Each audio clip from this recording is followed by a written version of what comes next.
Sinabing tama na eh!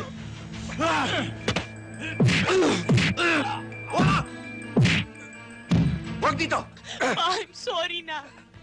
Nabigla lang naman talaga ako eh. Hindi ko na uulitin, Ana. Pangako. Nabigla ka lang?